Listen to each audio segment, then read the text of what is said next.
ಮೀನು ಹಿಡಿದ್ ಬಿಟ್ಟು ಮಕ್ಕಳಾಟ ಆಡ್ತಿದ್ದಾರೆ ಇಲ್ಲಿ.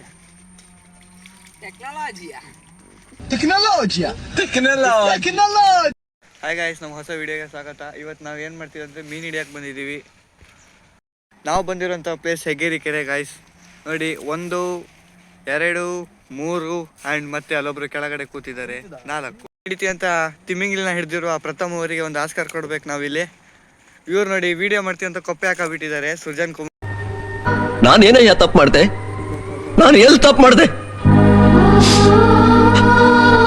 ಅವರು ಅವಾಗ್ಲಿಂದ ಗಾಣ ಹಾಕಿ ಹಾಕಿ ಕೀತವರಿಗೆ ಮೀನೇ ಸಿಗ್ತಿಲ್ಲ ಅಂತ ಟೆನ್ಷನಲ್ಲಿದ್ದಾರೆ. ಇಷ್ಟು ದೊಡ್ಡ ಕೆರೆಯಲ್ಲಿ ಒಂದು ಮೀನು ಸಿಕ್ಕಿಲ್ಲಂತೆ. ಇದೆ, ಇಲ್ಲೊಂದು ಸಮಸ್ಯೆ ಖಂಡಿತ ಇದೆ. ಫೈನಲಿ ಒಂದು ಮೀನನ್ನು ಕೀರ್ತನ್ ಅವರು ಹಿಡಿದ್ಬಿಟ್ಟಿದ್ದಾರೆ. ಸಾಹಸನೂ ಮಾಡ್ತಿದ್ದಾರೆ. ಇದು ಯಾವ ಮೀನು ಗಾಯ್ಸ್? ಜಿಲೇಬಿಯನ್ನು ಹಿಡಿದಿದ್ದಾರೆ. ಇವರಿನ್ನು ಹಿಡಿಯಕ್ಕೆ ಟ್ರೈ ಮಾಡ್ತಿದ್ದಾರೆ.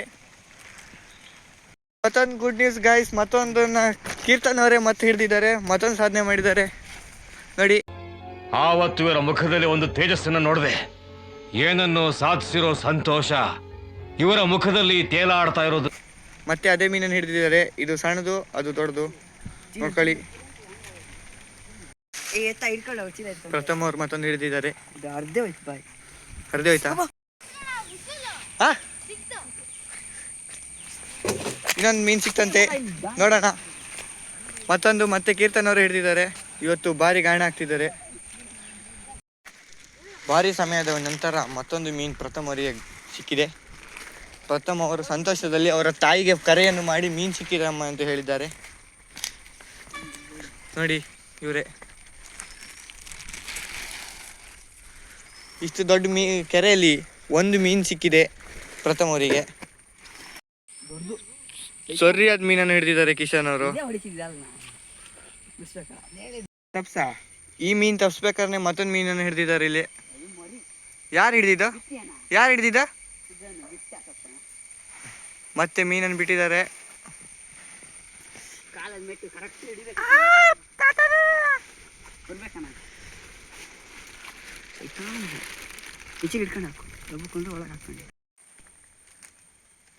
ಏನೋ ಭಾರಿ ಯೋಚನೆ ಮಾಡ್ತಿದ್ದಾರೆ ಪ್ರಥಮ ಅವರು. ಬರೀ ಡೌಗಳು ಕಚ್ಚಿದ್ಯಾ ಇಲ್ಲ?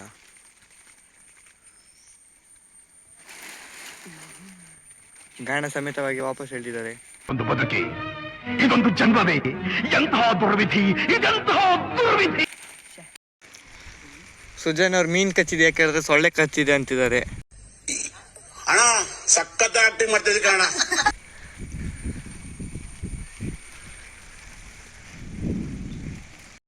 ಗಾಯ್ಸ್, ಅಲ್ಲೆಲ್ಲೋ ದೂರದಲ್ಲಿ ಮರ ಕಡಿತಿದೆ. ಇದೆ, ಇಲ್ಲೊಂದು ಸಮಸ್ಯೆ ಖಂಡಿತ ಇದೆ. ಮರ ಕಡಿಯೋದು ಅಪರಾಧ ಅಂತ ಗೊತ್ತಿದ್ರು ಕಡಿತಿದ್ದಾರೆ. ಇಂಥ ನನ್ನ ಮಕ್ಳಿಗೆ ಏನ್ ಹೇಳ್ಬೇಕು ಅಂತ ಹೇಳೋಷ್ಟೊತ್ತಿಗೆ ಮತ್ತೊಂದು ಮೀನನ್ನು ಹಿಡಿದಿದ್ದಾರೆ ಇಲ್ಲಿ ಪ್ರಥಮ ಅವರು. ಪ್ರಥಮ ಅವರಿಗೆ ಮೀನು ಹೊಡಿತಿದೆಯಂತೆ.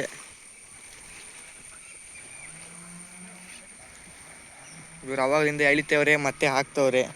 ಇದೊಂದು ಜನ್ಮವೇ, ಎಂತಹ ದುರ್ವಿಧಿ, ಇದೆಂತಹ ದುರ್ವಿಧಿ. ಮೀನು ಹೊಡಿಬೇಕಿಲ್ಲ ನಾನು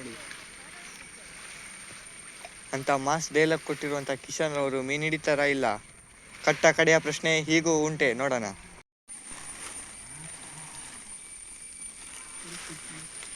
ತಡಿ ಹೇಳ್ತೀನಿ ಬಾಯ್.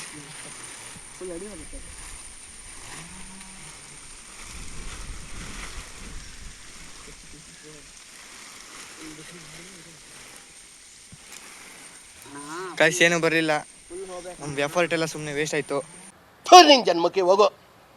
ನಾನೊಂದು ಮೀನು ಹಿಡ್ದೆ, ಅಷ್ಟೊತ್ತಿಗೆ ನನ್ನ ಫ್ರೆಂಡ್ ಮತ್ತೊಂದು ಮೀನು ಹಿಡ್ದವನೆ. ಜೀವನದಲ್ಲಿ ಒಂದು ಸಾಧನೆ ಮಾಡೀನಿ. ಸೇಮ್ ಒಂದೇ ಥರದ ಮೀನು ಹಿಡ್ದೀವಿ. ಅಣ್ಣ ತಮ್ಮ ಇರಬೇಕು. ನನ್ನ ಮೇಲೆ ಆಣೆ ಇಟ್ಟು, ನನ್ನ ಮೇಲೆ ಆಣೆ ಇಟ್ಟು.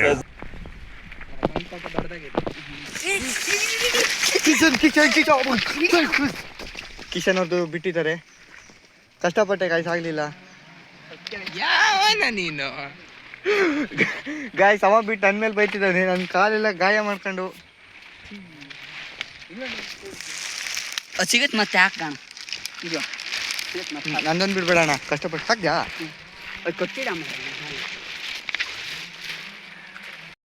ಗಾಯ್ಸ್ 1 ಮೀನು ಹಿಡಿದ್ಮೇಲೆ ಜೋಶ್ ಬಂದಿದೆ, ಹಾಗಾಗಿ ಎಲ್ಲ ಬಿಡಲ್ಲಿ ನಿಂತಿದ್ದಾರೆ.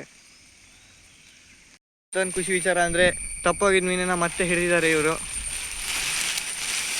ಇವನ್ಕ ದುಡ್ಡು ಕೊಡೋ ನನ್ನ ಮಕ್ಳವ್ರೆ, ಅವ್ರ ಹೆಂಡ್ರು ಮಕ್ಳು ತಣ್ಣಗ ಇರಲಿ, ನಮ್ಮ ಹೊಟ್ಟೆ ಎಷ್ಟು ಉರ್ಸ್ತಾವ್ರೋ ಆ ಭಗವತ್ನ ನೋಡಿದ್ರೆ ಸರು ನಾಷ್ಟ ಮಾಡಬೇಕು.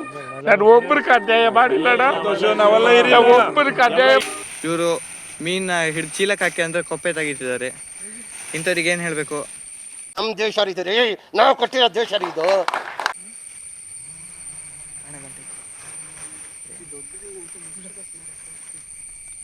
ನೋಡಿ ಎಂತ ಟೆಕ್ನಿಕ್, ಇಂಥವರೆಲ್ಲ ಇದ್ದಾರೆ ನಮ್ಮ ಹತ್ರ. ಹೆವಿ ಎಕ್ಸ್ಪೋರ್ಟ್ ಅಂತಲೇ ಹೇಳ್ಬೋದು. ಬೇರೆ ಅರ್ಥದಲ್ಲಿ ಏನಂದರೆ ನೆನಪಾಗ್ತಿಲ್ಲ. ಇಂಥ ಯಾಕೆ ಬ್ರೋ? ನಾ ಇದ್ದೀನಿ ಬ್ರೋ, ನೀವು ಹೆದರಬೇಡಿ, ನಿಮ್ಗೆ ಹಾಕ್ಕೊಡ್ತೀನಿ ನಾನು.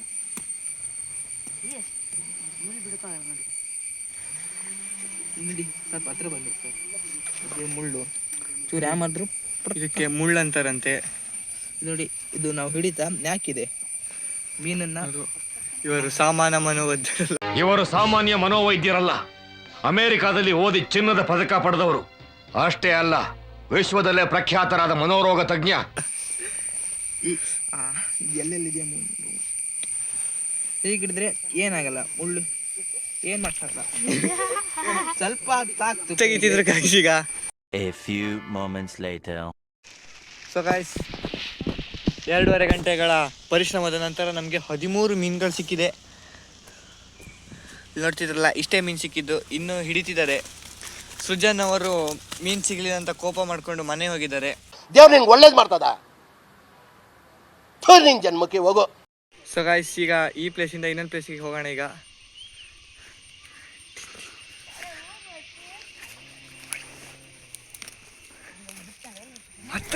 ಹತ್ತಕ್ಕಾಗ್ತಿಲ್ಲ ಫ್ರೆಂಡ್ಸ್. ಹತ್ತಿದ್ವಿ ಫೈನಲಿ. ನೋಡಿ ಹೇಗಿದೆ ಪ್ಲೇಸು ಫ್ರೆಂಡ್ಸ್. ಫೈನಲಿ ಆ ಪ್ಲೇಸ್ ಬಂದೇ ಬಿಡ್ತು. ಆದರೆ ಇಲ್ಲೊಂದು ಏನಂದರೆ ದುಃಖದ ಸಂಗತಿ ಏನಂದರೆ, ಇಲ್ಲಿ ನೀರೆಲ್ಲ ತುಂಬ ಹರಿತಿತ್ತು. ಹಳ್ಳದಲ್ಲಿ, ಕೆರೆಯಿಂದ ಹಳ್ಳಕ್ಕೆ ಪಾಸ್ ಆಗ್ತಿತ್ತು. ಈಗ ನೋಡ್ರೆ ಒಂದು ಹನಿನೂ ನೀರಿಲ್ಲ. ಇಲ್ಲೇ ಗಾಣ ಹಾಕೊಂಡು ಕೂರ್ತಿದ್ವಿ ನಾವು. ಈಗ ನೋಡಿ ಎಷ್ಟು ಮಳೆ ಬಂದರೂ ನೀರೇ ತುಂಬಿಲ್ಲ ಗಾಯ್ಸ್. ಇದೆ, ಇಲ್ಲೊಂದು ಸಮಸ್ಯೆ ಖಂಡಿತ ಇದೆ.